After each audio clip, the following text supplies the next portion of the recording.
Hi, Tricia. Hello, how are you? Good. How are you? I'm doing all right. Nice to meet you. It's nice to meet you too. Let me start my video. Okay. So I'm Hi. gonna make. Oh, there you are.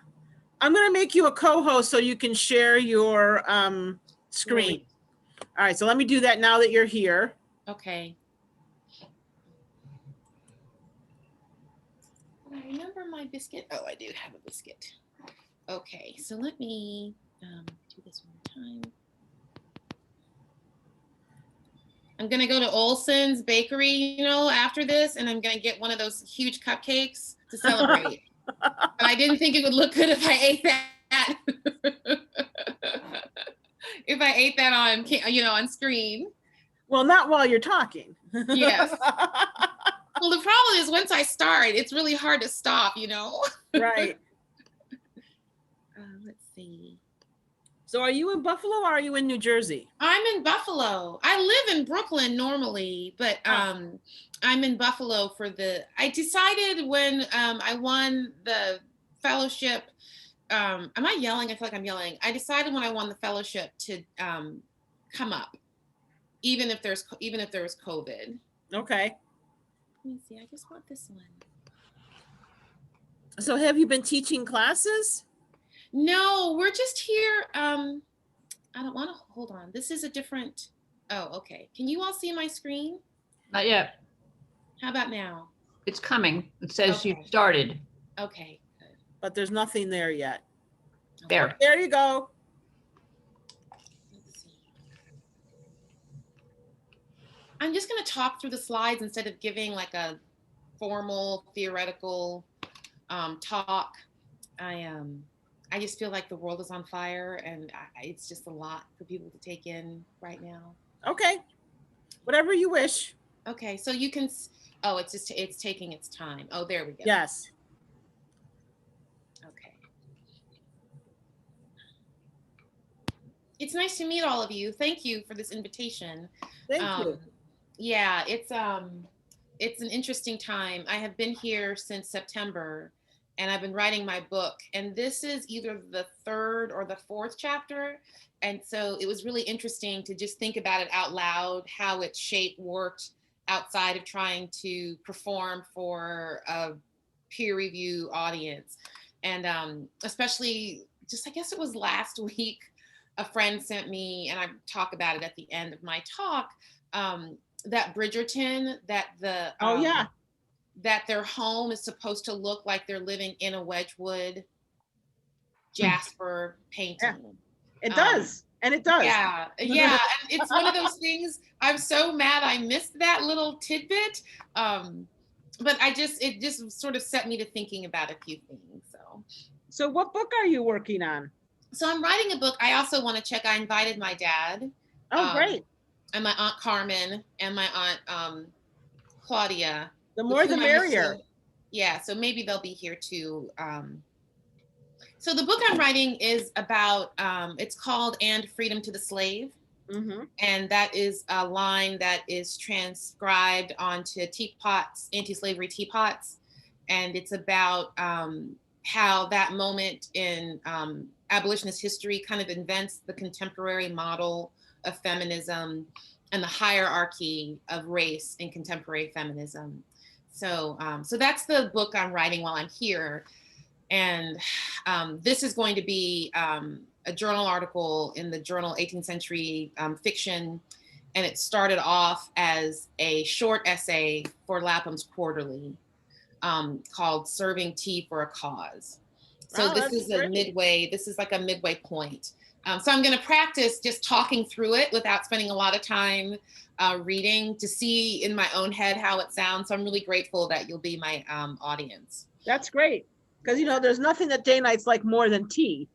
Yes. Well, and I'm also not drinking alcohol, but I've trained my people. So this is the teapot. This is the Wedgwood teapot that my one of my best friends got me for my birthday this year.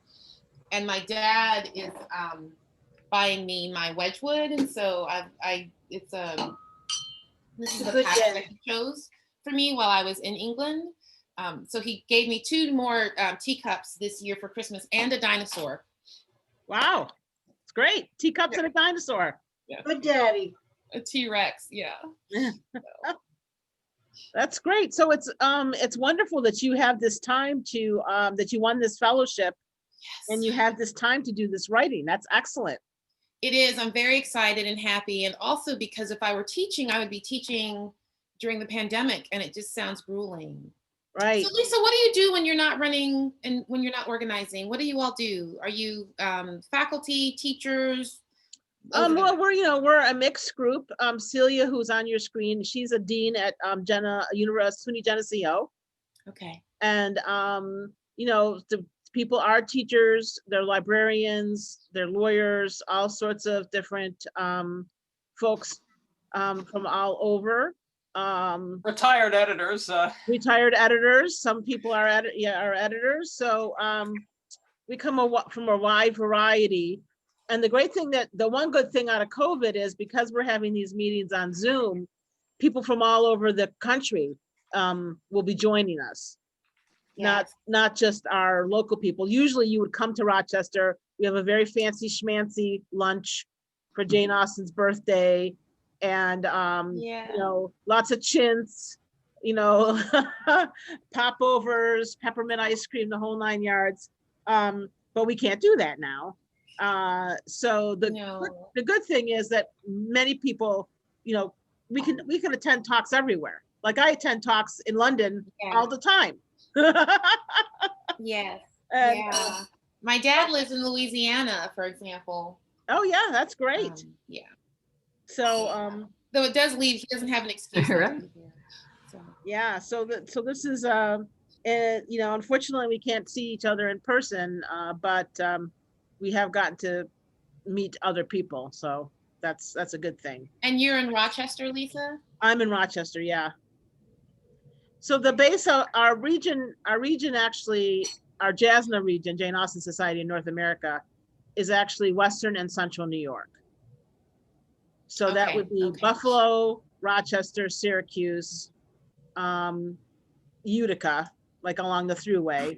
Mm-hmm. And then it would go all the way up to the North Country of New York, like to the Canadian border, and then go down to the Pennsylvania border, like Binghamton, that area. Okay. But the majority of our folks live in Rochester. Okay. Well, I wasn't sure where you were. So Buffalo has this bakery, it's Olson's Bakery with an H. And a friend of mine, we cheer one another on when we're wrestling with writing.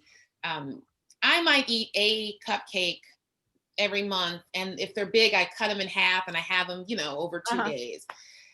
And he's a guy, so he could just, and he sent me a dozen cupcakes. They were all about this big, and they were all different flavors. And so I thought I had to try them on. So I had to try them. I had my childhood fantasy where you just take your fork and you just take a bite and then you decide whether you like it. I like them all, even though I didn't make it through all of them. Let's hope they freeze. That's great. They're so big, but they're so good. So what part of Buffalo is that bakery in? It is, it's on Sheridan Road. I haven't been out there yet. Those were delivered. Oh, Sheridan Road. Is it near Duff's? Maybe. Yeah, that sounds about right. Duff's Wings. I'm taking my T-ball out so my bitter doesn't steep too long. So what we're going to do, Tricia, is we're going to wait till about 5 after till everybody gets here. Then I'm going to have some announcements. And then we'll do our toast to Jane Austen because we're celebrating her birthday and Cassandra's birthday. Yes. And then I'll just give you a brief introduction, and then you can do your talk, and we'll have some time for questions afterward. I'm only going to talk for 2 hours. I'm kidding. Also, beforehand, I think I'm going to ask people what to put in the chat, what they got for Austen-ness. Okay. which is what we call Christmas in this region, Austin. Yes, yes. So also probably what I'll do is I'll ask the people to write their questions in the chat, and then I'll ask the question. Okay, great. Because, you know, sometimes when everybody's mic is open, you know, it gets tough. Yes. Yes, I do remember that. Yeah.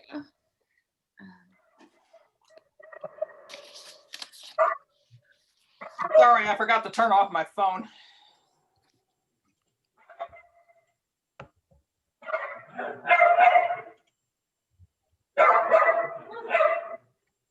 Somebody has puppies. Is that Celia's birdie? How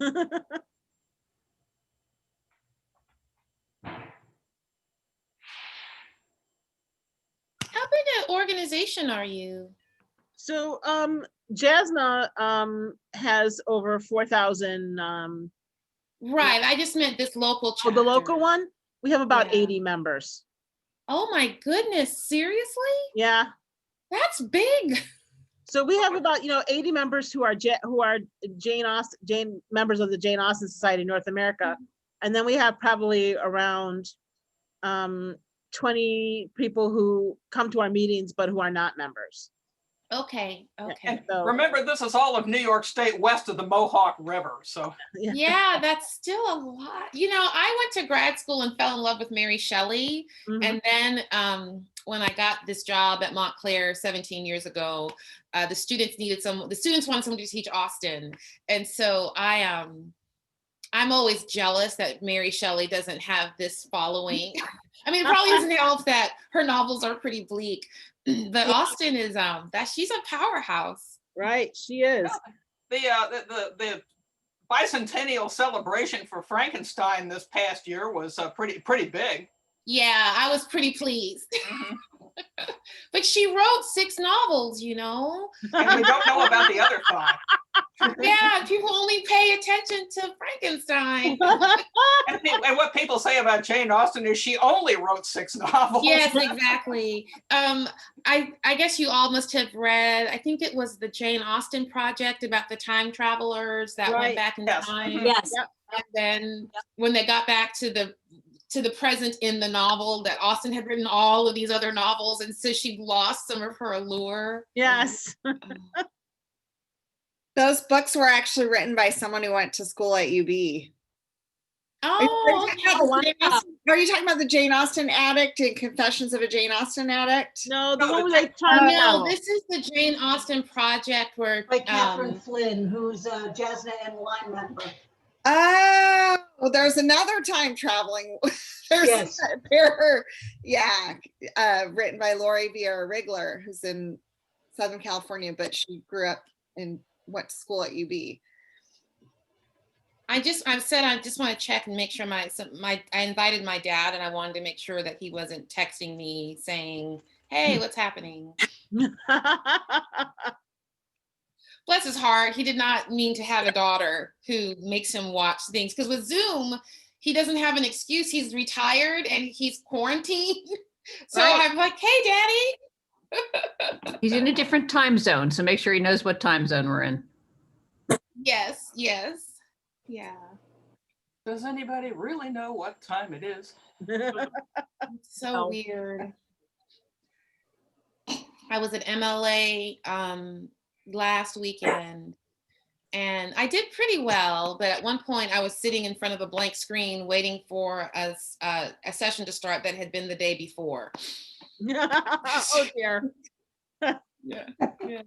I tend to get to them a day in advance, and I'm sitting there waiting. Yes, well, at least you can come back.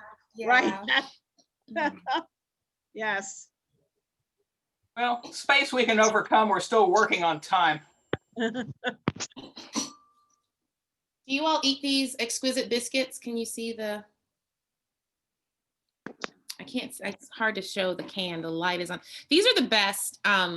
So a friend of mine brought them for me when she was in London, and I got hooked on them. They're amazing. But there's a little shop in Kansas that sells them, and now people just send me tins of them. And the one I'm eating today is strawberry and white chocolate chunk biscuit.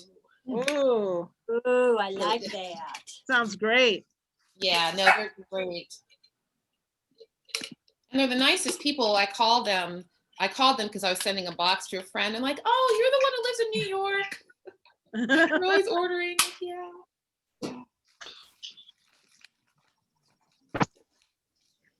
So Tricia, you were in the first class of this fellowship, right? Yes. Wow, that's a great honor. It really is. I am so, and the other fellows are just, no, I'm sorry, distinguished visiting scholars are amazing.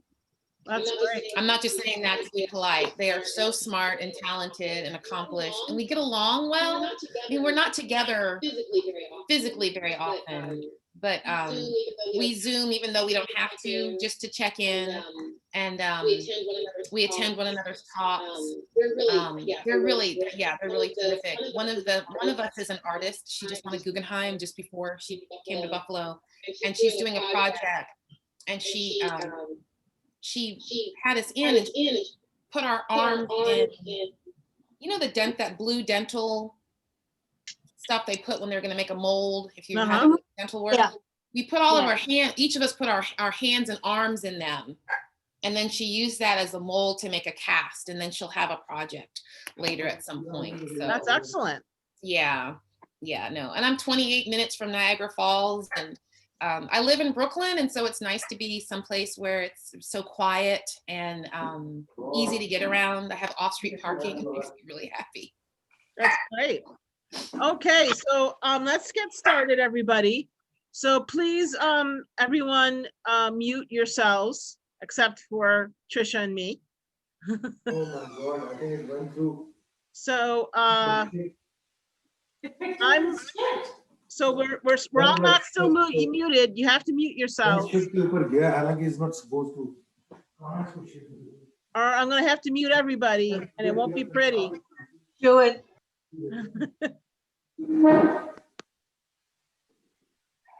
Okay, there's still a lot of people not muted. Please mute yourselves. Lisa, just mute everybody. Yeah, Okay, Lisa. I'm looking for the application to do that.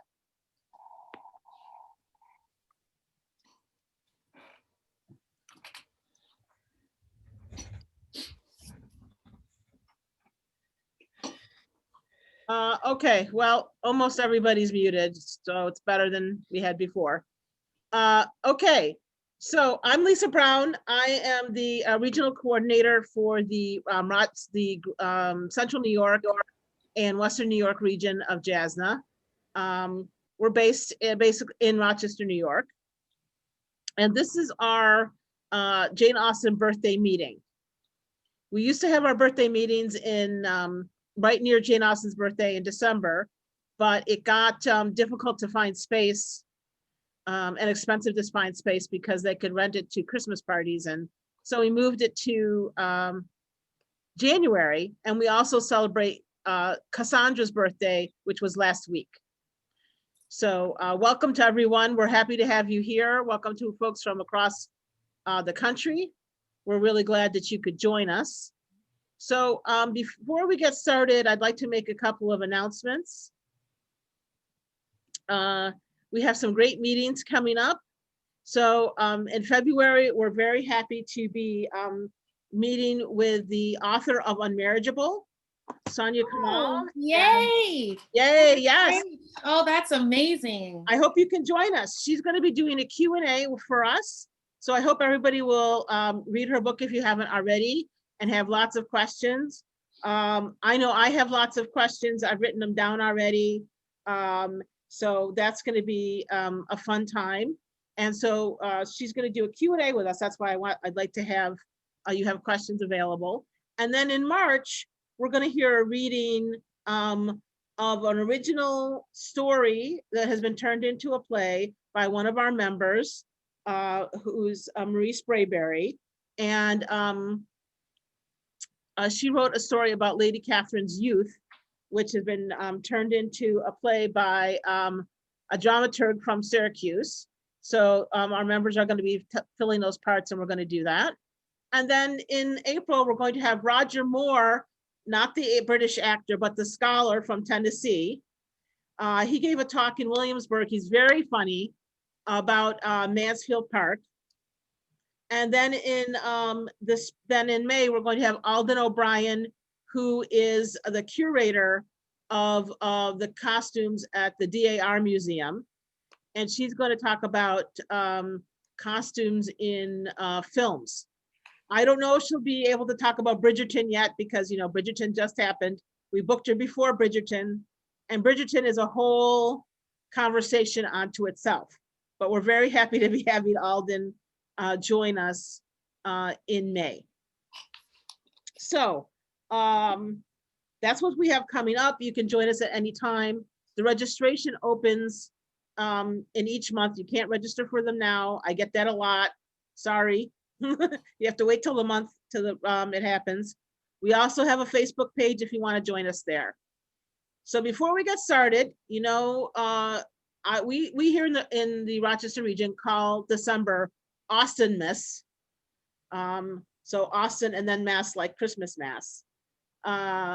So if anybody got any Austen related gifts for Austen Miss, please put them in the chat, just so that all of us can see if you got any Austen related gifts. So not only do we call December Austen Miss, we call January January. So we have Austen Miss and January.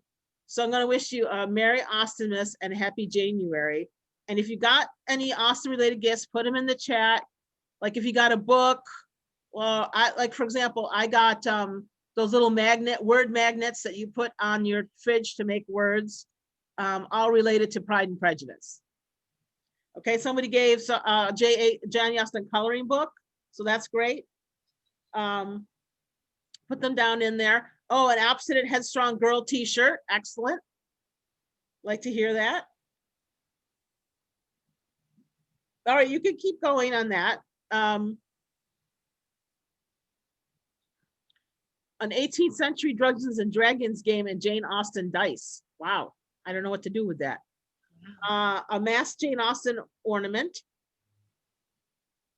Oh, gave the novels as a Christmas present. That's a good idea. Ponies for the barouche. A match set of ponies, I'm sure. Okay, sounds good. All right, keep putting them in there. So we're gonna do a toast. I sent you, you got the link from everybody that got the toast that we're gonna give. It's please everybody get that out. It was written by Rudyard Kipling. So Kipling wrote a short story called The Jainites, and he had this little epitaph or poem that he opens the story with, and it's about Jane Austen. So you should all have a drink with you, or cookies, or something, or tea that you can salute with. I have iced tea right here. So please join. So unmute yourselves if you can do it, but you got to mute yourself right afterward. Unmute yourselves to do the toast with me. Here we go. Ready? Jane lies in Winchester. Blessed be her shade. Praise the Lord for making her, and all her for all she made. And while the stones of Winchester or Milsom Street remain, glory, love, and honor unto England's Jane. Huzzah! Hurrah! Okay, excellent. All right. So for all of you who unmuted yourselves, now you got to mute yourselves again, so that we don't have any background noise. So I'm just going to do a brief introduction of our speaker. So Tricia Matthews teaches at Montclair State in New Jersey. She teaches English. She's from Brooklyn, but she got this great scholarship. She's in the first class of fellowships at the University of Buffalo. So she's actually been in Buffalo this whole school year, and she's writing a book about abolitionists and feminism and tea and women and all sorts of other great stuff. And she wrote this part that she's writing is one of the chapters of her book is about abolitionists and feminism and tea. And so please welcome from Montclair State and the University of Buffalo, Tricia Matthews. Yay! Hi, everyone. I had to put all of your pictures up so that I wouldn't be distracted, but I'm so glad to be here. Thank you so much for having me. And this is very festive at a time when I think we need festive. So I'm also grateful that you'll be guinea pigs for a chapter that I've drafted for my book in progress. The title of the book is called And Freedom to the Slave, Sugar and the Afterlives of Abolition. And it looks at teapots, medical diaries, novels, poems, and portraiture to think about how the anti-sugar movement in 1790 creates a very particular brand of feminism. And so my talk today comes from the chapter on the tea objects. I have a chapter on poetry and depictions of motherhood in the West Indies and in England. And just so we're clear, I don't want to be unnecessarily vague. I'm talking about slave plantations in the West Indies. I have a chapter on contemporary Black artists and how they use abolitionist tropes to ask us to rethink our ideas about feminist hierarchies. The central argument of the book is that Britain's abolitionist movement is one of the first public causes that white women involve themselves with. And it's the first public cause that they were invited to participate in because they're women.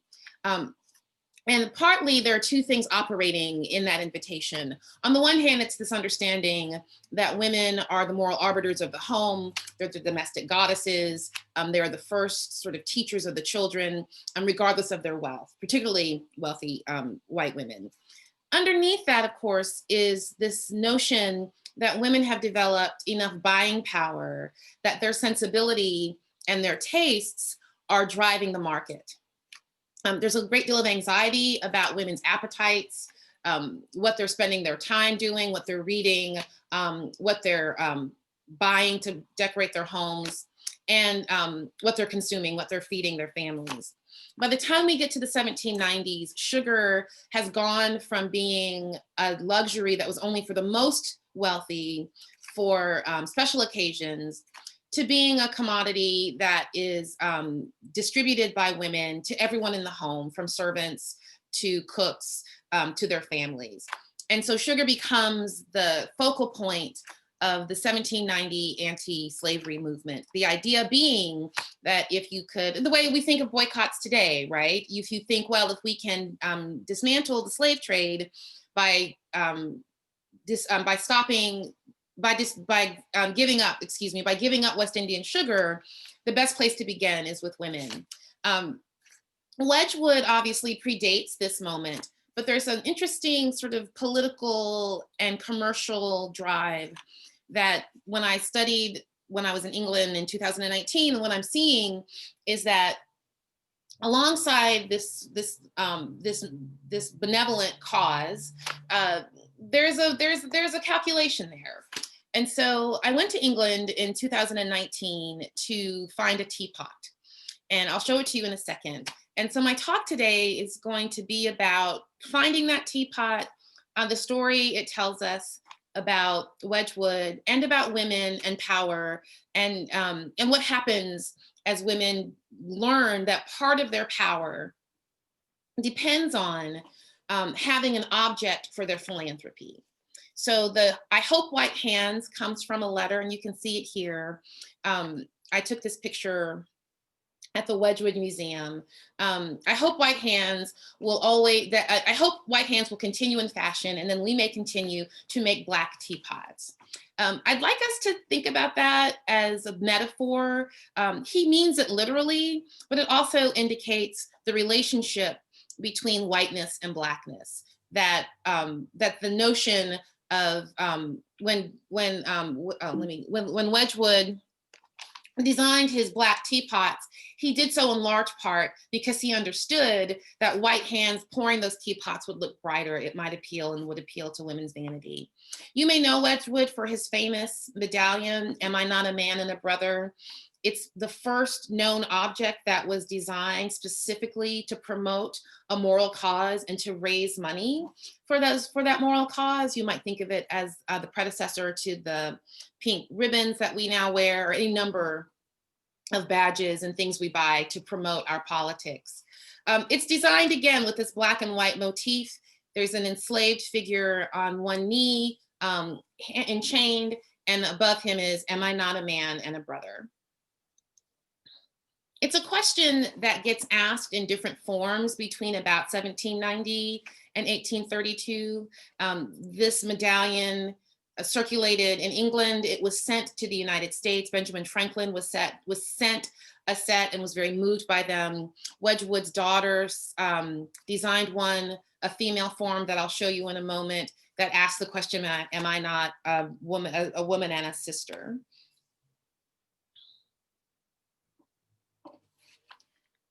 Before I went to England in 2019, I had seen different versions of that figure. Here we have a patch box. A patch box, you probably know this because you're Jainites.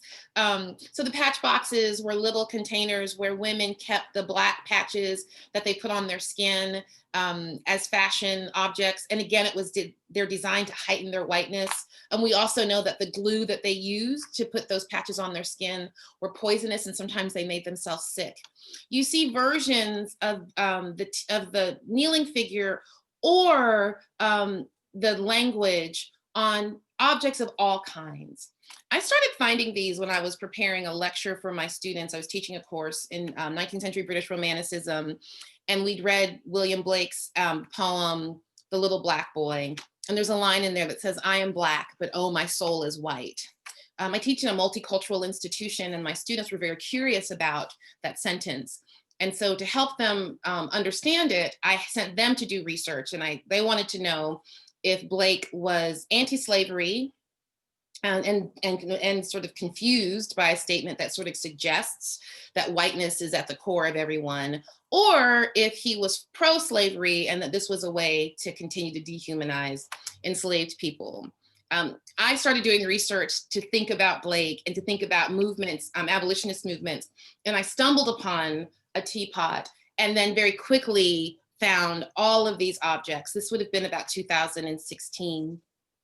And started putting them together as lectures for my students. Eventually, I wrote an essay for Lapham's Quarterly, then a journal article that will be published, I think next year, in 18th century fiction. And now this is a book chapter. This is the teapot that sent me to England. You can't, it turns out, tell your dean that you're going to England to look for a teapot. So I had to promise that I would visit cities across the country, and I did. But guiding my research was this idea that Sidney Mintz puts forward in thinking about sugar, not just as a thing we eat, but as a sign of other things. And so he tells us what we like, what we eat, how we eat it, and how we feel about it are interrelated matters. Together, they speak eloquently to the question of how we perceive ourselves in relation to others. I refined that a bit to think about how the objects that we use to serve the things that we eat actually also put us in relation to others. And I think visually, when you imagine, and you'll see in some of the way that these teapots are used, the purpose of them ends up working on multiple levels.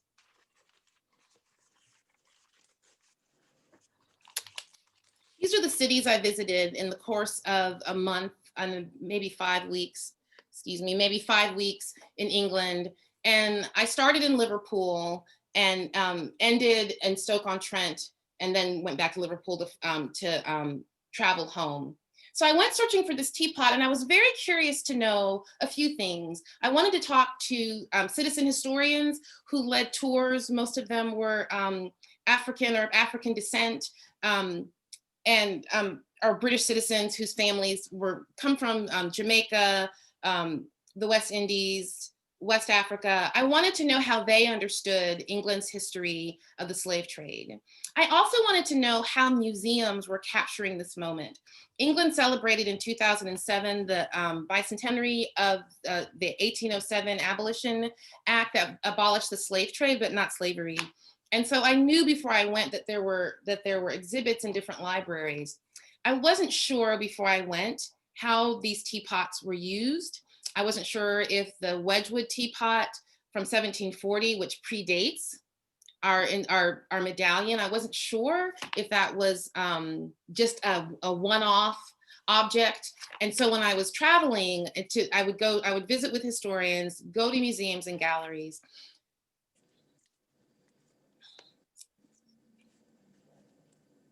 In Liverpool, you'll see teapots and a coffee pot that do two different things. The 1770 coffee pot is interesting. It's also a Wedgwood coffee pot, and it's maybe difficult to see, but it's a couple sitting in a pastoral setting, set in traditional 18th century finery. And the figure to the left on the teapot is a Black figure. Because one of the first questions people might ask if they don't think about England as having its own history of slavery and its own history of Black people is, were there Black people in England? And the answer is yes. Often they were there, they were enslaved there, but they were considered, as opposed to being laborers on violent and harrowing plantations, they were considered objects that were a byproduct of wealth. And so they were considered fashionable. They were dressed in the same way as their owners. So I'm using that term, obviously, advisedly, as the people who had purchased them. And often you would know that they were enslaved because there would be a metal collar, a very subtle one, with a locket hanging at the bottom. So when people thought of slavery in England, one of the problems that abolitionists had is that that's how they imagined slavery. They did not imagine the horrors of plantations. And there was an entire movement that was designed to help them think of slavery only in this model where an enslaved person just seemed like any other servant who was even more esteemed because they were able to dress eloquently and travel in different ways with the family. The image of this figure, this is in the 1770s. Wedgwood designed the medallion in the late 1770s. And that figure shifts. It shifts from this figure that's dressed eloquently to that enslaved man on one knee. And one of the reasons is to appeal to a very particular kind of audience, to invoke empathy in people who might have been inclined not to want to work towards emancipating a figure who was dressed so elegantly.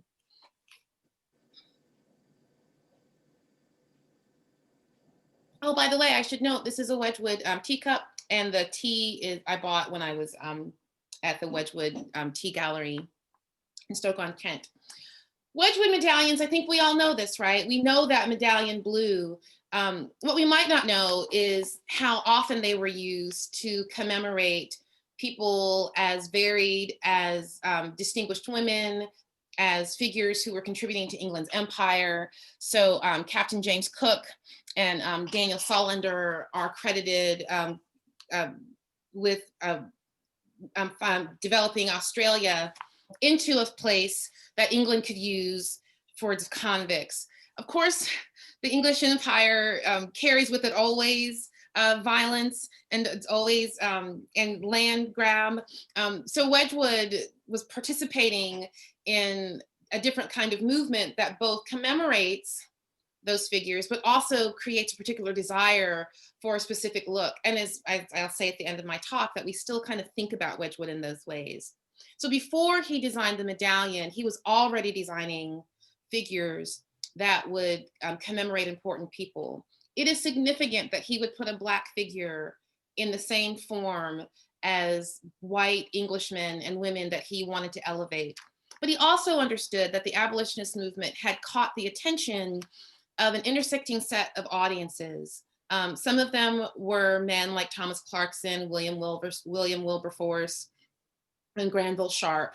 But there were also women who whose buying power was increasing, who were also affected by the new stories that were coming out from the West Indies that revealed that the plantations there were horrible, that the means to transport enslaved people from West Africa to the West Indies was much more violent and much more harrowing than anyone had understood.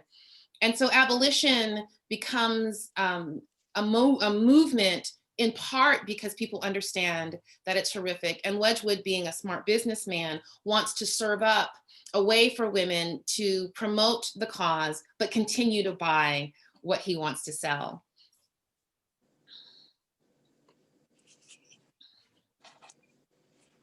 If you see, look to the far right of your screen, you'll see the black basalt, teacup. And if it's easy to imagine, it's difficult to see, but there are engravings, and so on it that show hands that are linked. And so you can see here that Wedgwood is trying to appeal to a very particular kind of woman who was fashionable, who wanted to show off for her friends, and who wanted her tea table to be as elegant and beautiful and to heighten her beauty.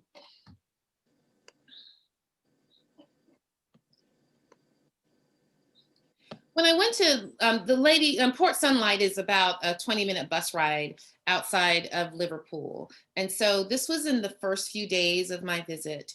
And I started seeing that teapot that I showed you, the coffee pot that I showed you here. I saw that.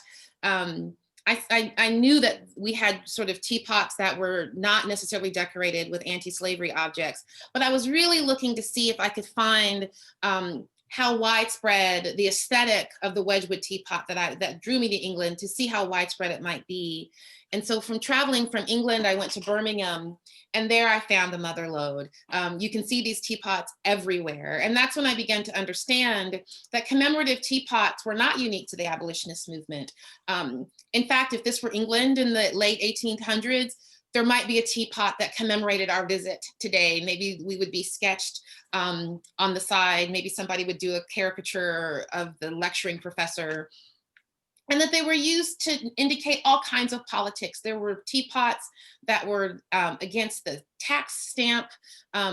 There were teapots and plates made of creamware that satirized politicians and political movements. Sometimes those satirizations, we understand them now, are anti-Semitic, but they were part of a material culture that allowed spaces that were still dominated by women to participate in political conversations without running the risk of losing the sheen of femininity that people expected them to hold to at all times.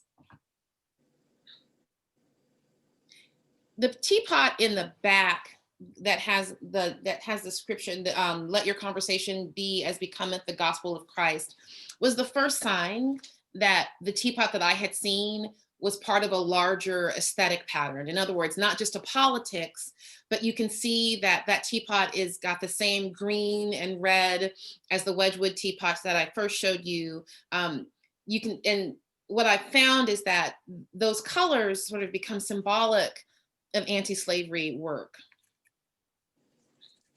When I went to before I went to Birmingham, before I went to England, I wrote to curators, I wrote to professors, I wrote to historians, and I asked the Birmingham staff where I might find the Wedgwood teapot. And they said, oh, yes, we have it, it's on display. Then I got there, and when I arrived, the person who told me the teapot was there was on vacation. And so I hunted through 5 floors of the Birmingham Museum to try to find it. So often in England, there's an abolition and or a slavery section of most museums. They've cordoned it off. And so even though these teapots look like the anti-slavery teapot, they weren't there. I must have looked for about an hour and was about to give up when I started thinking about that very fact, right? That I was now 3 cities into my trip. And I thought, well, you just have to find the section where they don't just think about and have objects from the slave trade, but they have objects from abolition. I was hoping to find this East India teapot, this East India sugar teapot. the abolitionist, the anti-sugar boycott wasn't successful. It did not dismantle the slave trade, but it did show that when women worked with men and when they deployed their sensibility and their role as the leaders in the household, that merchants did listen. So here we have, this was a sign that was in the window of a merchant's shop, being impressed with a sense of the unparalleled suffering of our fellow creatures, the African slaves in the West Indian islands, with an apprehension that while I'm a dealer in that article, which appears to be a principal support of the slave trade, I am encouraging slavery. I take this method of informing my customer that I need to discontinue selling the article of sugar when I have disposed of the stock I have on hand, and so on and so forth.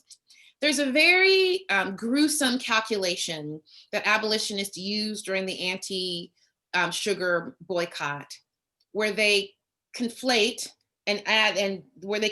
consuming sugar with consuming enslaved people. And so they very quickly coined the term blood sugar.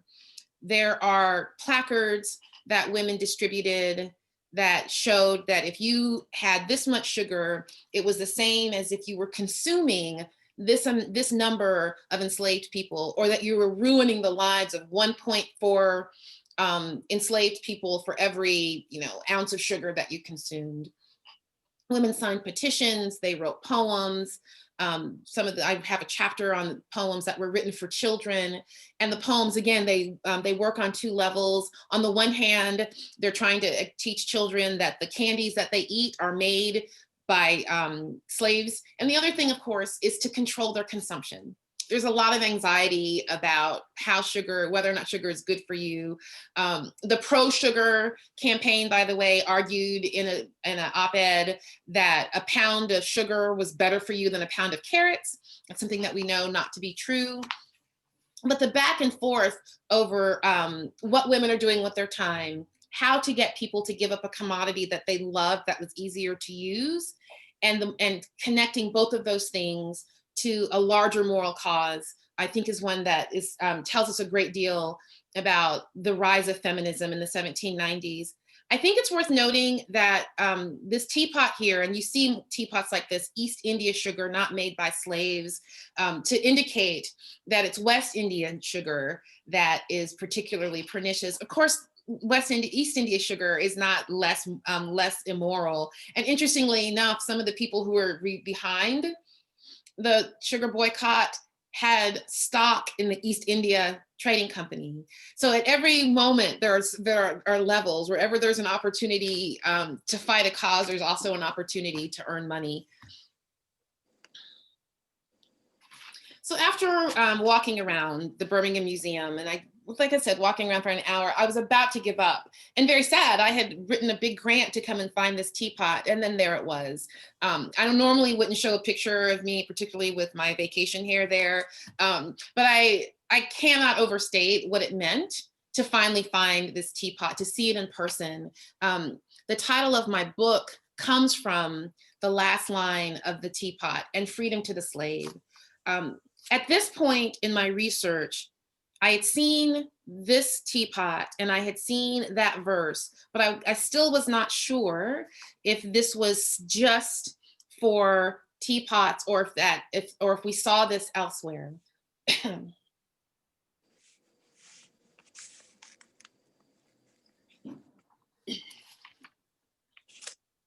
Behind it, it's black, it's difficult to see. There's a metal stamp that has the Wedgwood figure, kneeling figure, that I think would have been used to impress that image onto leather goods. This is the calculation. These cards were distributed by women. If you think about what it means to be an ambitious, politically motivated woman in Austen's age, we can just say the Regency-era, and you've been sort of cordoned off and told that you're not supposed to participate in public debates. You had no place in politics. The abolitionist movement gave them a really attractive and bulletproof excuse to be in the streets and to participate in a national debate. And they often did it by thinking about the family, right? That when they constructed a very particular idea of families in West Indies that looked very much in their configuration, like families in England.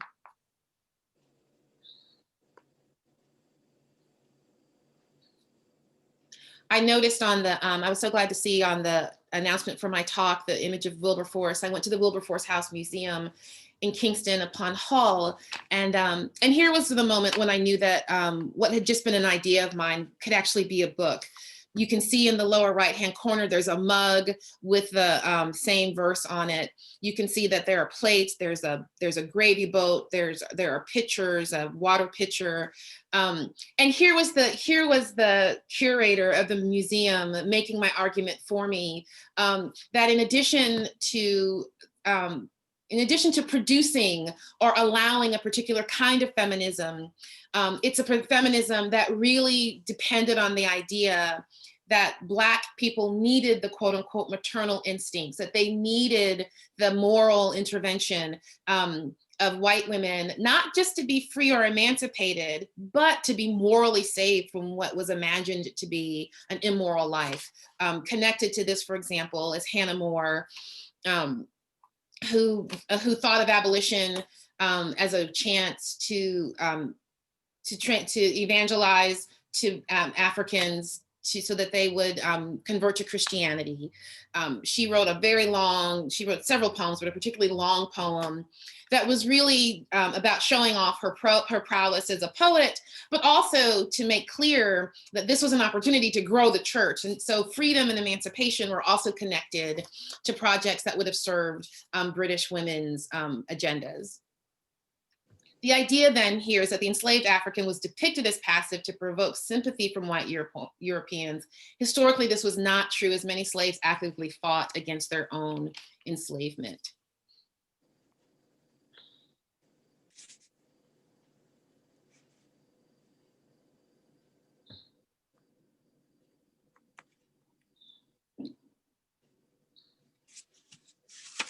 This announcement that there are sugar basins for sale. The Friends of Africa was one of a series of organizations that participated in erecting the Sierra Leone as a home for formerly enslaved Africans. And it was an opportunity, and I'm using again the term opportunity because there was this idea that the notions and the politics and the values of English women could be exported along with their benevolent project. And so raising money for the Friends of Africa would have meant sending funds to the Sierra Leone project almost as soon as England, as the emancipation, England emancipates the act, the emancipation happened 7 years later. In 1833, I read letters when I was in Bristol of women who were making goods that they were going to send to women in the United States who were also fighting slavery. And so they immediately made their project global.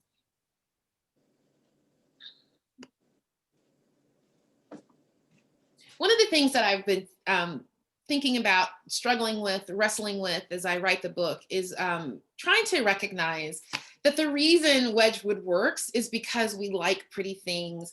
I had an interview, I wrote a piece on Bridgerton for the Los Angeles Review of Books. It came out on Boxing Day. And I ended it. It's an essay that it tries to explain and offer a way in for people who are interested in the presence of Black characters in the series. And I'm happy to tell you what I think about Bridgerton in the Q&A if you want. But at the end of that essay, I started off as a literature professor, as a scholar. I've been studying the history, I was trained in the history of the novel, been working on this book now for 6 years. And I started Bridgerton with that framework in mind. I had my books, I had my notes, I was sitting here at this desk actually with my notebook. And about 45 minutes in, I thought, no, I just have to take this in. And so in the essay I write that I got under a blanket with a cupcake the size of my head and ate the cupcake while I watched the series. And in thinking about even for preparing for today, to talk about and offer a critique of the way that feminism is constructed, I would be dishonest if I didn't tell you that I'm also just enchanted with the aesthetics. This is a horse made of Wedgwood. When you walk into the Wedgwood store and tea shop, this is what you see. There are settings everywhere. And even though I was there in the capacity of a scholar, I was completely enthralled.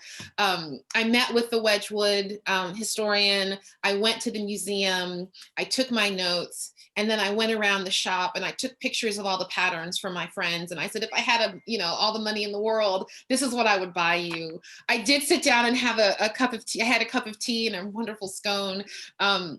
I think that it's important to always remember that these things go hand in hand, that our desire and our aesthetics work in multiple ways. And in thinking about the implications of what we consume, I would not want us to feel like we have to give up our pleasure, but to think carefully about what it's rooted in. I say that because we might think about abolition and the slave trade and that project as a product of the 19th century that we left behind, that England left behind, that the United States left behind. But those things and those ideas and those representations of Blackness still stay with us, and we still rely on them. In my book, for each chapter that starts in the 19th century, it ends in the 21st century to show how Black artists are working with tropes, sometimes embracing the aesthetic, sometimes challenging it. Mariah Edgeworth was pretty snide about the sugar boycott. She understood that it had worked, but she also understood that underneath it, that desire was still there. Edgeworth has a short story that I'm writing about called The Grateful Negro. It's an unfortunate title, but it also reveals that like a lot of English people, more than emancipation, this was a project about amelioration. Don't end the slave trade, but make the work and make the environment and make those conditions more palatable, less violent. Freedom was an idea I think that Edgeworth was thinking she was being a pragmatist, right? And there's a great deal of anxiety about what happens if you emancipate all of the enslaved people across the West Indies. England dominated the slave trade. There's a great deal of anxiety about what you do with enslaved people and the people who had been attending to them. In Britain, to go to the West Indies or to be born in the West Indies, even if you were white and English, was in some ways not to be the same kind of citizen that you would be if you were not participating in the slave trade in the West Indies. So Wedgwood sort of fades, right? He moves on.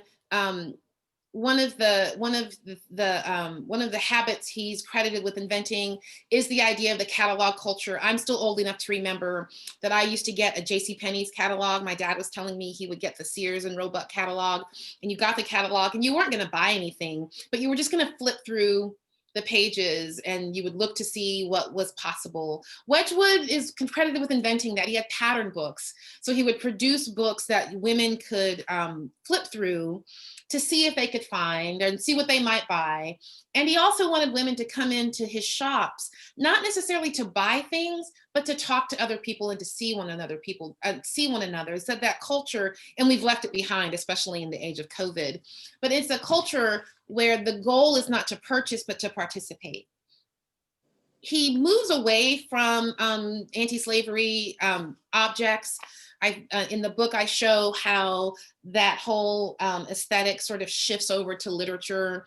So even after the sugar boycott had petered out, there were anti-sugar poems as late as 1833. You can see the way that different paintings began circulating in people's homes. In the meantime, in the United States, teapots continue and ceramic ware continue to tell a particular kind of story. So I went to the Brooklyn Museum. This was in terms of the timeline. This was actually before I went to England. I went to the Brooklyn Museum to see the Wedgwood medallion. I heard that it was there and I went to see it. I was waiting, there was a Georgia O'Keeffe exhibit and I thought I'll go see the medallion. and then I'll go see the exhibit. And I was sitting and waiting, and then I looked and I saw this tete-a-tete set. It's very small. And at a distance, it looks just, it's orange. It's not the same color. I knew it wasn't a Wedgwood piece.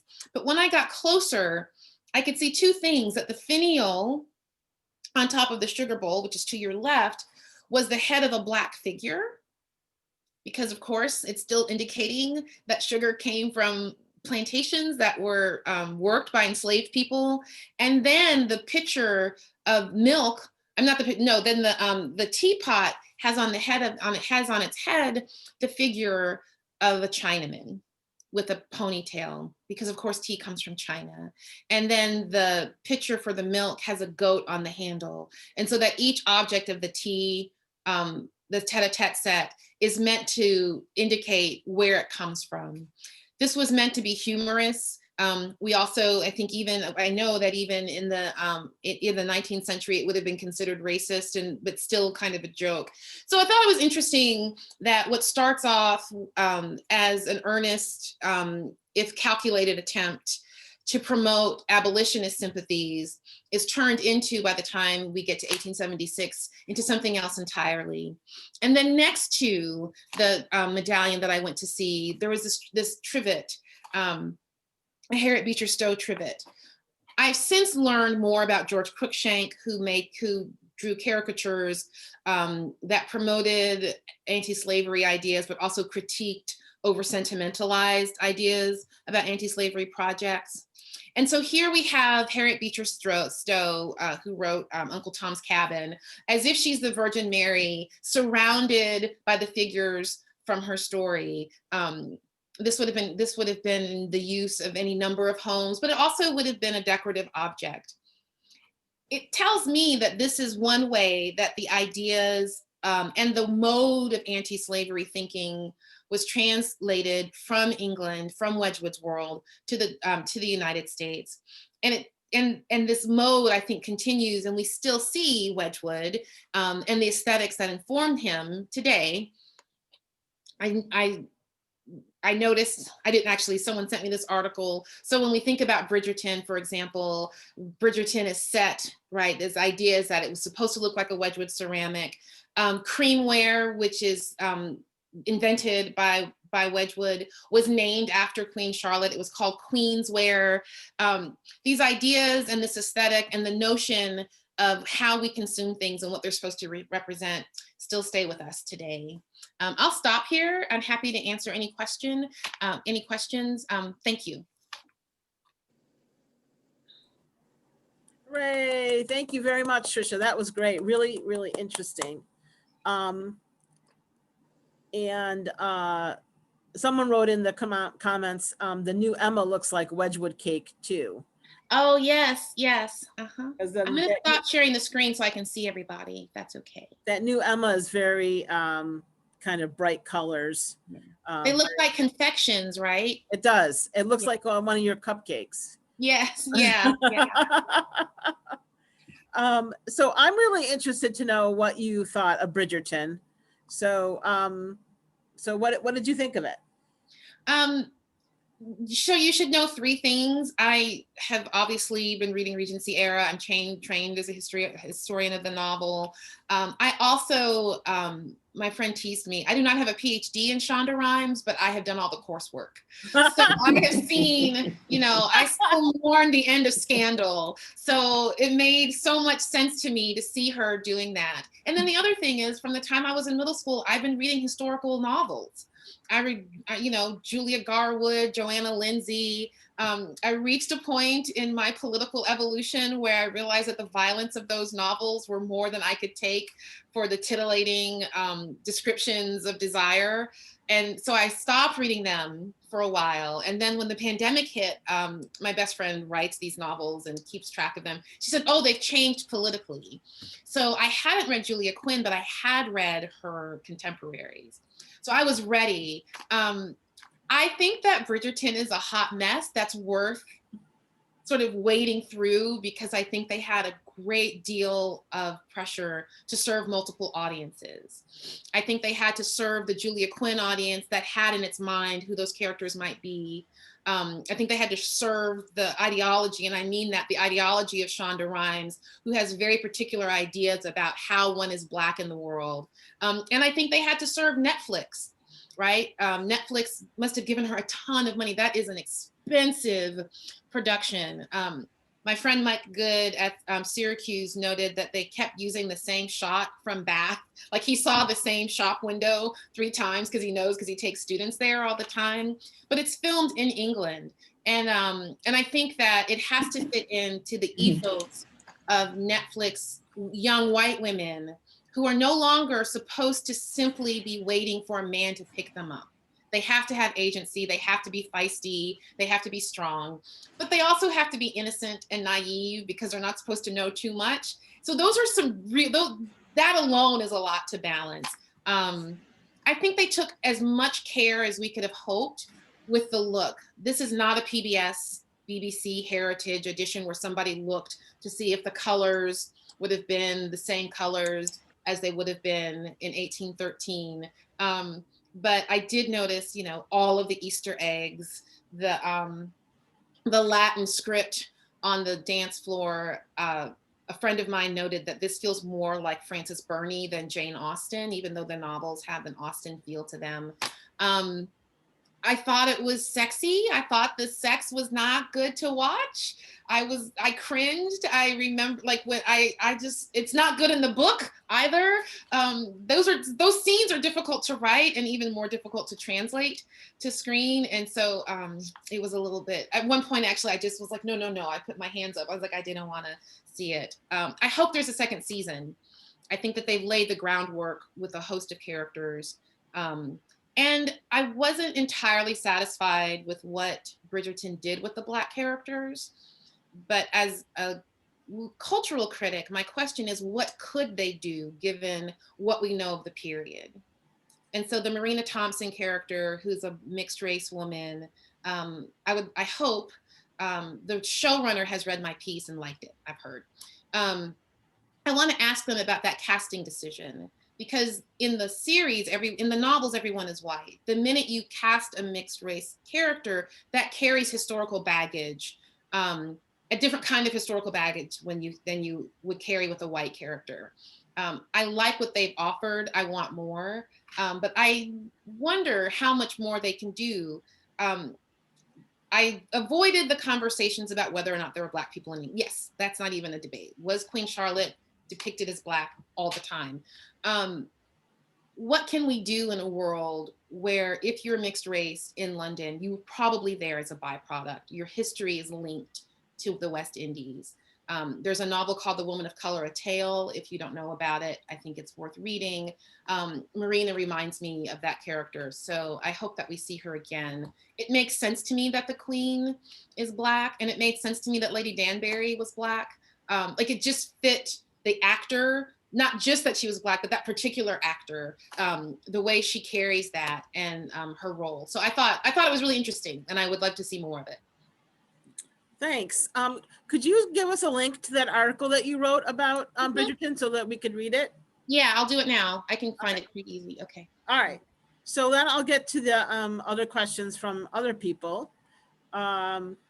So do we have any evidence that Jane Austen ever saw the abolitionist Wedgwood? Because she was a Wedgwood customer herself. Yes. I think she would have. These were circulating so much, and they're circulating in Bristol, as you all know, where she spent time. So yes, I believe that she saw them. We don't necessarily have explicit evidence, but I think it's reasonable to assume that she would have known about it and seen it.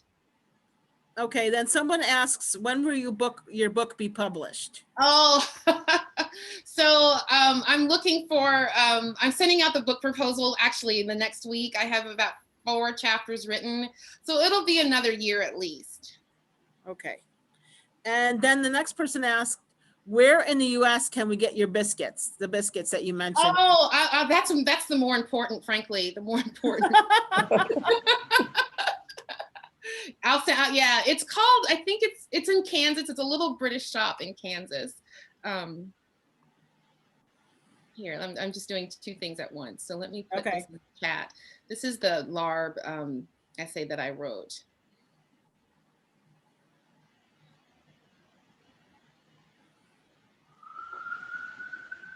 Oh, I just happened to see this question. What is the social setting of the tea sets and the sugar boycott? So you would have walked into someone's home, and instead of having a tea set that was painted with gold, it would have anti-slavery verse on it.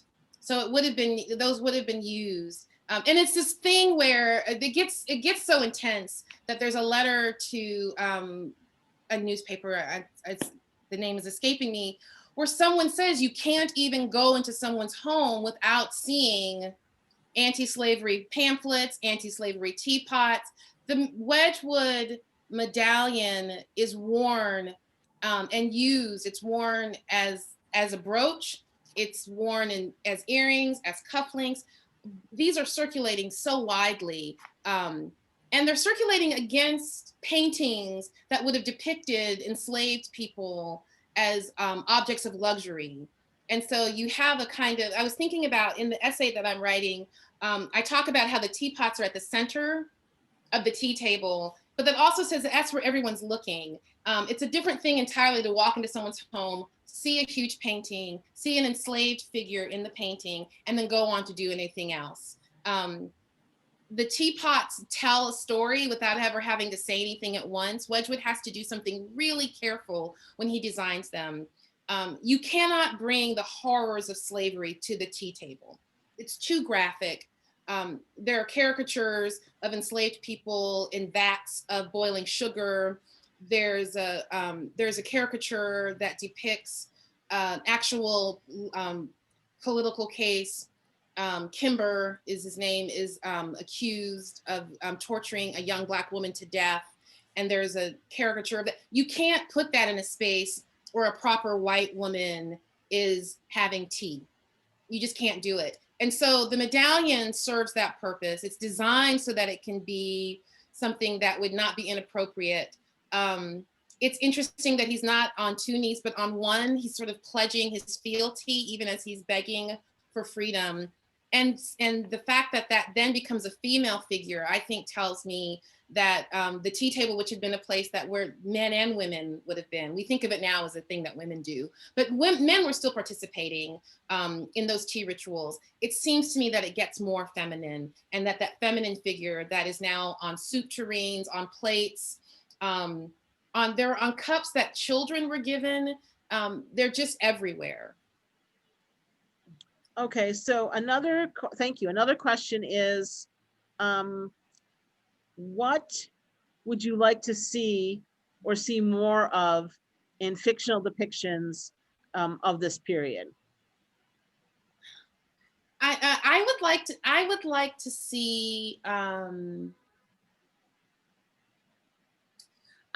see depictions of the conversations that happened among people who lived intimately in a household, where one person had power and the other didn't. This is what I mean. Whenever I consume a great deal of historical British fiction, I watch The Crown, and then I watch Victoria, like in this, it's like on Sundays, it's just the thing I watch. And I feel like when there's a Black character there, they have to do so much work. Right, they have to be noble, they have to be an object of philanthropy. They also reveal which characters are good and which characters are evil. Characters learn about themselves by their interactions, but we don't get them very often as three-dimensional figures. So I would love depictions of historical, especially this Hughes isn't doing very well. Oh, I'm sorry? No, keep going. I think that was just a... No, okay. So I would like to see, and the thing I like about Marina in Bridgerton is that she comes very close. She is her own person, right? In my essay, I say she's not there simply as the sidekick to the white woman who's trying to figure out how to be an adult. She is also trying to figure out how to be an adult. And I would like to see more and more of that. I hope that in future seasons, we see a conversation. Shonda Rhimes uses flashbacks so well. I would love to see a conversation between Marina and her mother, We saw it with Simon. We're going to see it with Anthony if they get to season 2. So that's what I would like to see, these conversations. Beverly Jenkins writes about antebellum American culture. She's a Black writer that writes about antebellum American culture, and her characters travel across the country, and their relationship to freedom shifts. There's one heroine is trying to get away from an evil man. They always are, right? And travel to safety, but she has to sit in a different part of the train.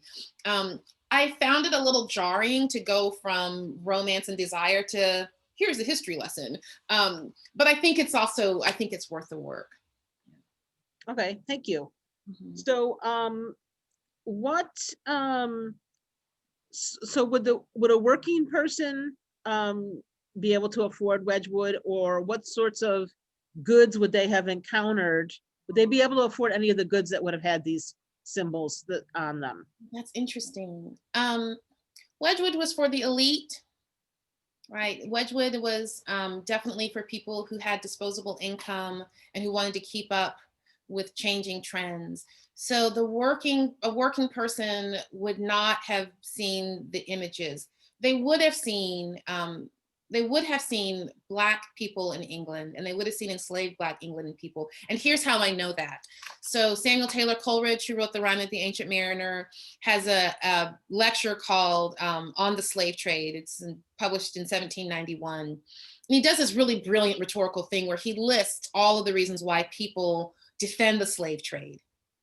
And one of the things that he lists, and then he goes through and then he debunks each of their arguments. And one of the arguments he puts forward is that he says he says it better than I'm about to, but he says that the English working class might feel that their lot is worse than the enslaved person based on what they see in England, right? So how could enslaved people want freedom when they get to live such elegant lives and they don't have to work in harsh conditions? So, because I always have to remind my students that this is not a culture of class mobility in the way that we think about it in the United States.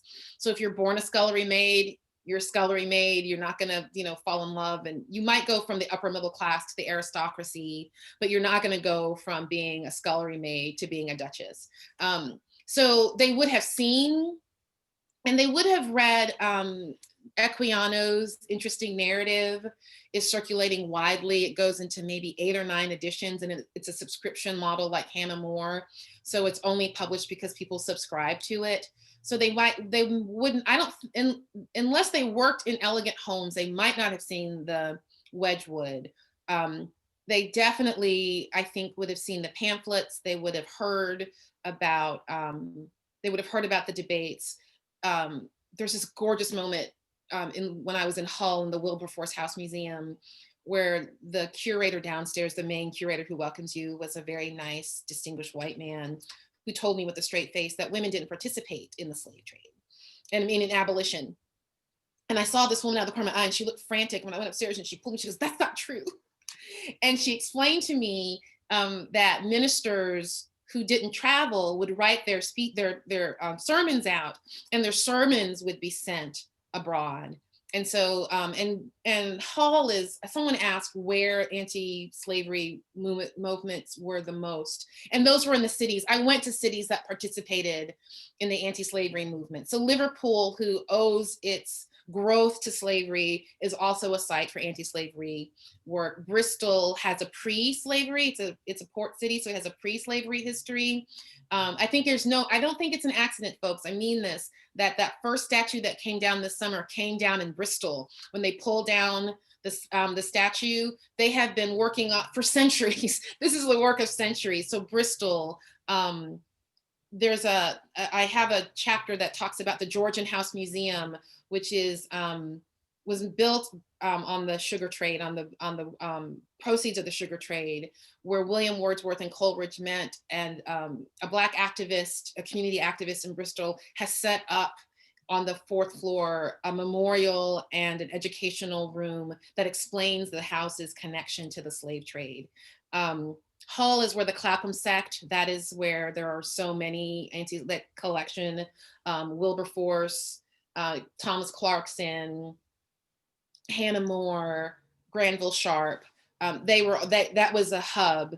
When I went to Hull, I was the only Black person in town, I think, and everybody knew Hull is very small, and everyone was like, "Oh, you must be here to see the Wilberforce house," and I couldn't even be offended. I'm like, "Yeah, that's why I'm here."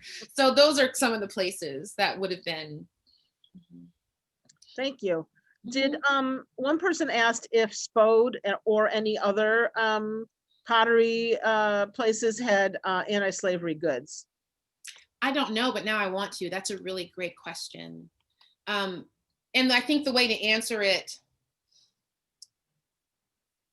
here's how I'm gonna figure it out. So I think it depends on when Spode is popular, because I think, as you may have picked up on, one thread of this is that Wedgwood does this because abolition is popular, and he wants a foothold in that market. He wants to keep a foothold. So it's, buy Wedgwood and be politically correct, but really buy Wedgwood. So I'd have to know that about Spode, but that's a really good question. Shauna says my great grandmother was from Hull. They have t-shirts there that say, it's never dull in Hull. And I'm like, well, if you have to put it on a t-shirt. Yeah. Okay, someone asked about the Miss Lamb character in Sanditon, and if that would have been a realistic situation. Yes. Where, she would inherit, and then she would be, kind of in a kind of finishing school or whatever in England. Yes, West Indian heiresses were very common. They were an easy, if complicated, way for financially unstable white families to ensure their fiscal stability.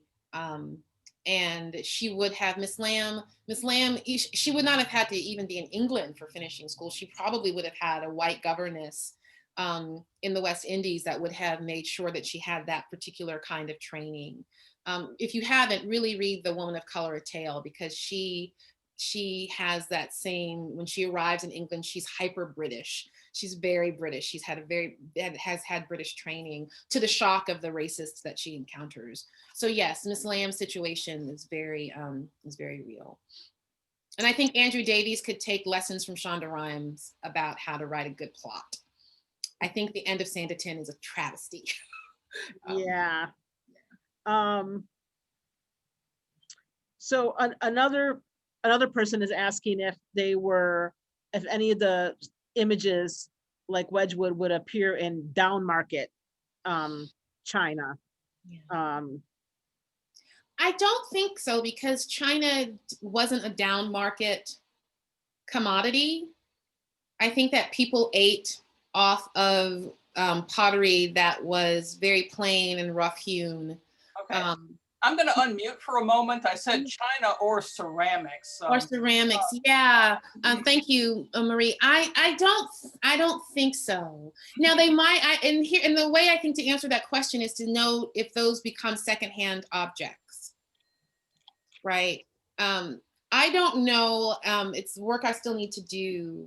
And when I went to England, that's why I was so surprised to see so much of it. And I thought, well, clearly this is circulating more broadly. If there's that much that's left in the 21st century, imagine how it must have been circulating. So it may have been that they got it through secondhand purchases as it went out of fashion, but I don't know. That's a really good question. I ask only because I own some British royal commemoratives that are unmarked and ceramics, obviously of lesser quality than Wedgwood or Spode or any of those, that were political pieces. So yeah. Yeah. And having said that, there's a great lecture that I listened to. I think this is a woman who works at the Victoria and Albert Museum. And maybe she talked about, she talks about how pre-abolition, I'm using the term pre-abolition, some of this satirical creamware and pottery was used in pubs. So maybe they didn't own it at home, but they might have seen it if they were at the local pub or inn. So it's possible. I've got a God Save Queen Caroline jug that I think is definitely pubware. Yeah.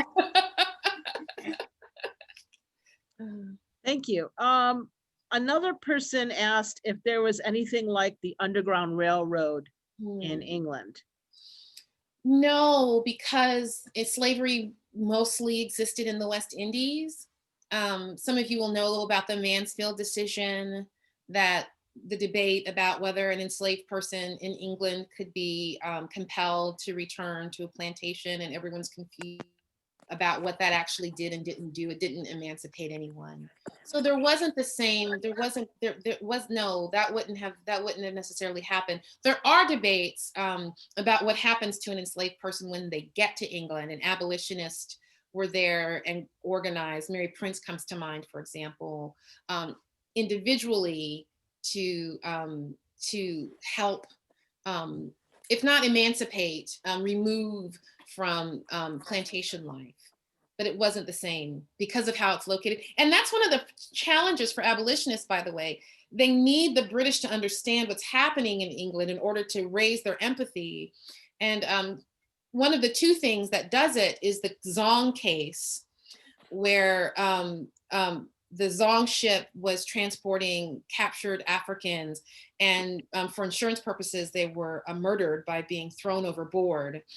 And the Zong captain and the owners of the Zong brought the case to make an insurance claim, and then Mansfield was called in to adjudicate. And that is a very public debate, and that's when everyone begins to understand that what has been described to them. In one of my lectures, I read from the Privy Council. I may even have it here, how he describes. Oh, this is it, if you don't mind. This is how English were told the Middle Passage went. Their apartments are fitted up as much for their advantage as circumstance will admit. The right ankle of one, indeed, is connected with the left ankle of another by a small iron fetter. And if they are turbulent, by another on their wrist. They have several meals a day, some of their own country provisions with the best sources of African cookery, and by way of variety, another meal of pulse according to European taste. After breakfast, they have water to wash themselves, while their apartments are perfumed with frankincense and lime juice. Doesn't it sound like a cruise, like a carnival cruise? Before dinner, they are amused after the manner of their country. The song and dance are promoted. The men play and sing, while the women and girls make fanciful ornaments with beads, which they are plentifully supplied with. This depiction of that would map onto how middle and upper middle class white women spent their evenings. And so this was the myth that was circulating until the Zong case, until the debates about the Zong case hit the courts. And then everyone understood that to be, that had been a lie, and it was stripped. And then there's the slave ship icon that has the cross. It's the wood engraving that shows how they were stacked and how they were transported. Both of those things are circulating. And then people are horrified and have to take a stand. And this is one way they did it. Yeah. Okay. Yeah. Does anybody have any more questions? Yes, it's Carlotta. Hi, Carlotta. Hi. I was wondering how widespread was the campaign to boycott sugar. I couldn't tell from reading how successful it was. And, I think about the boycotting here in the US when we had the migrant workers back in the 60s, how successful that was in creating change. How successful was, I know there's a lady, Elizabeth Herrick, who was, I guess, important in pushing it, but how successful was it in England? So it did not dismantle the slave trade. It goes from about 1790 to 1796. And the Abolition Act is not until 1807. And then the Emancipation Act is not for another 20 something years after that. Right. It did galvanize people. It spread across England. Anywhere there's a port, anywhere there were goods coming in. But what happens to it is that it gets subsumed into debates about taxes and East India sugar. And Sidney Mintz, who I quote at the beginning of the talk, reports how merchants very quickly went from getting their sugar from the West Indies to Brazil, and cynically noting that if we don't call it West Indian sugar and we say it's from Brazil, then somehow, because people are focused on what's happening in the West Indies and not in Brazil, that people, you know, they're sort of suggesting that it's a bait and switch. So Wedgwood, I think Mariah Edgeworth saying 25,000 people, that's significant. It reemerges again in the 1820s. So in terms of dismantling the slave trade, I don't think it's particularly successful. In terms of showing women's buying power and what happens when they participate in a moral cause, I think it was successful because it encouraged them to keep participating. And it's a demarcation where you have to make really clear where you stand on the issue. Does that answer your question? Yes, yes, it does. Thank you. So a couple of people have asked about the store again, where they can get the biscuits. And I was wondering if it was Redcoats, the British store. No, I'm going to tell you. Yeah. Okay. Yeah. Because people are losing their minds. They want to know where they can get the biscuits. Listen, and I don't blame you. And they run out of stuff all the time. And they're the nicest people. It is called, let's see, can I have it here? Brits USA, BRITS USA.com. Right here. All right. So now everybody knows. BritsUSA.com. Oh, I wrote that to individual. Let me send it to the group. Sorry, everyone in the meeting. Okay.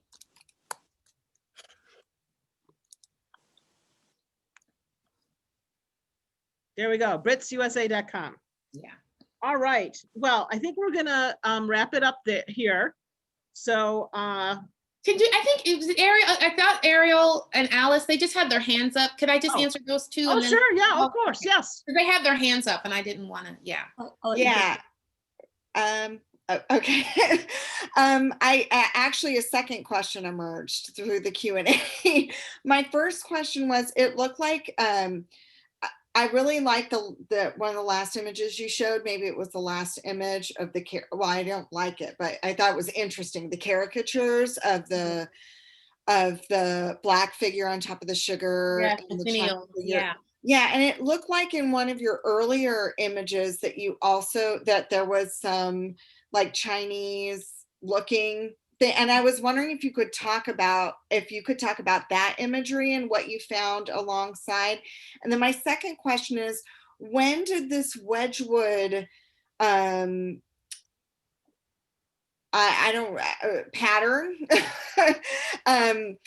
when did it become less popular? Did it continue throughout like the Civil War, or the US Civil War time period, as people like Frederick Douglass are going over to England and giving their speeches and their representation of slavery? Like, when did this stop? Did it stop with England's emancipation, or did it keep going throughout the 19th century? I think it's less and less produced the closer England gets to emancipation. Okay. So that's partly it. So there's a novel by Susan Ferrier called Marriage. Mm-hmm. And in the novel, a young woman is gauche and immature and shallow and irresponsible and everything that, you know, a bad heroine is. And there's a scene where a merchant has come and is trying to sell her teaware.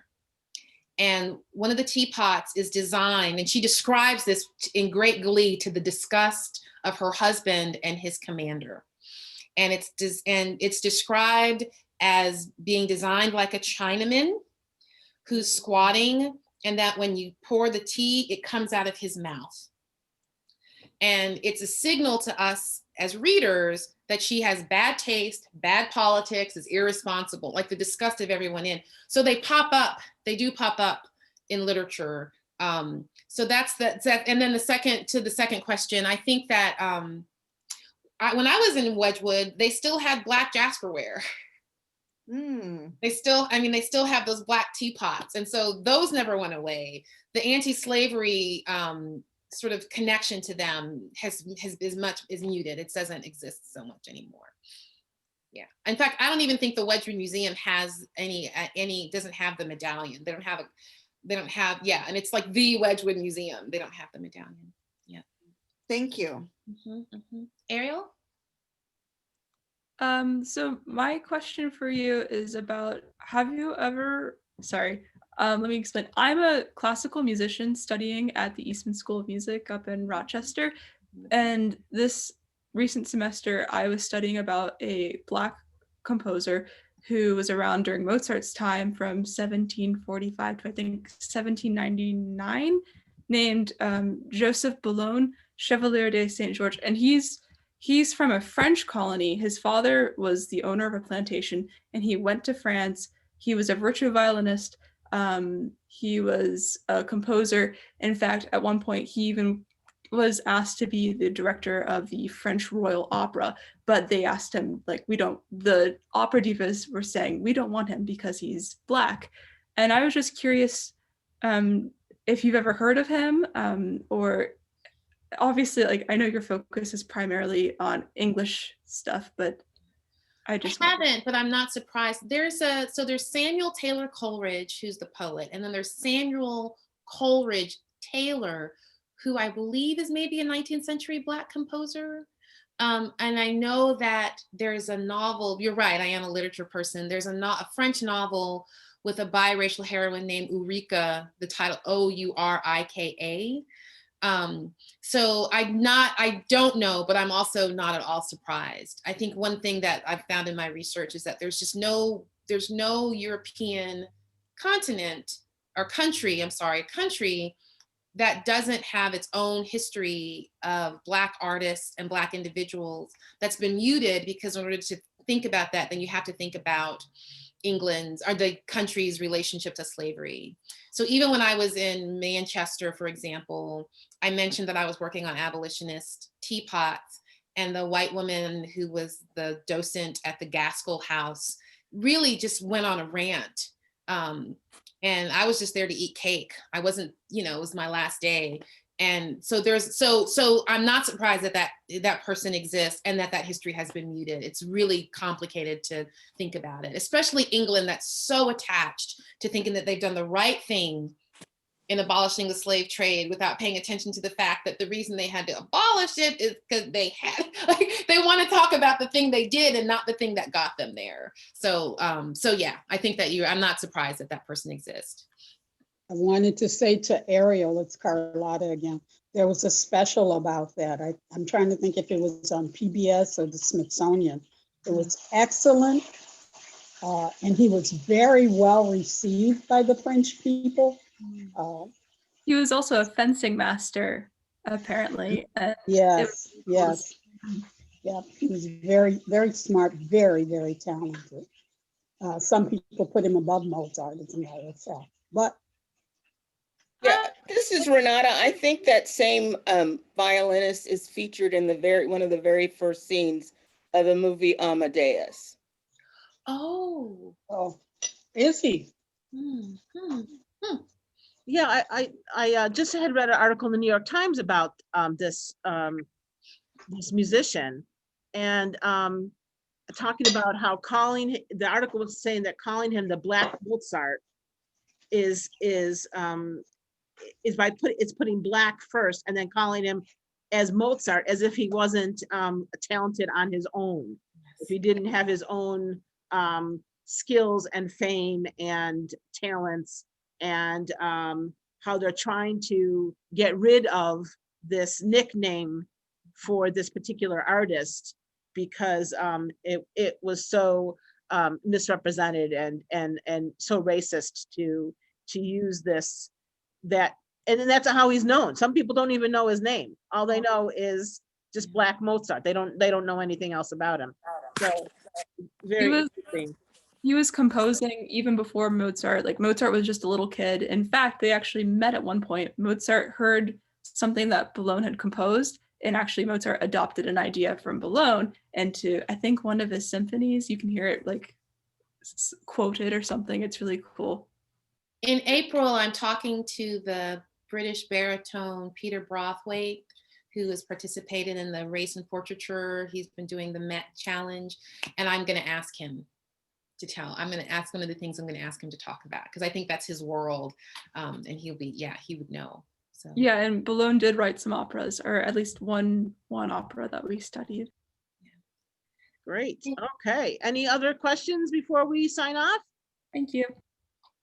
Thank you for being so great. I was so happy. This is a good, thank you. It was good to see you and be with you and to think out loud. So thank you. And thank you for your questions. Thank you, everybody, for celebrating Jane Austen's birthday with us. And thank you for coming to this presentation.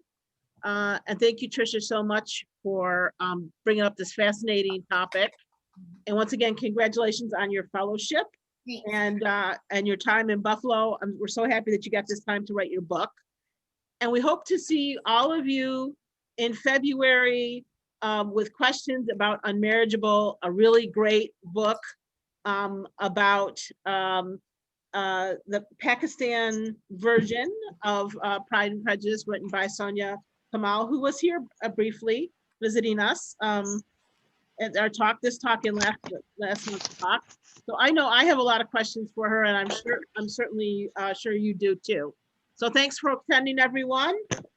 And happy January, happy New Year, and see you in February. The meeting is almost over. Same to Bye. you. Thank you.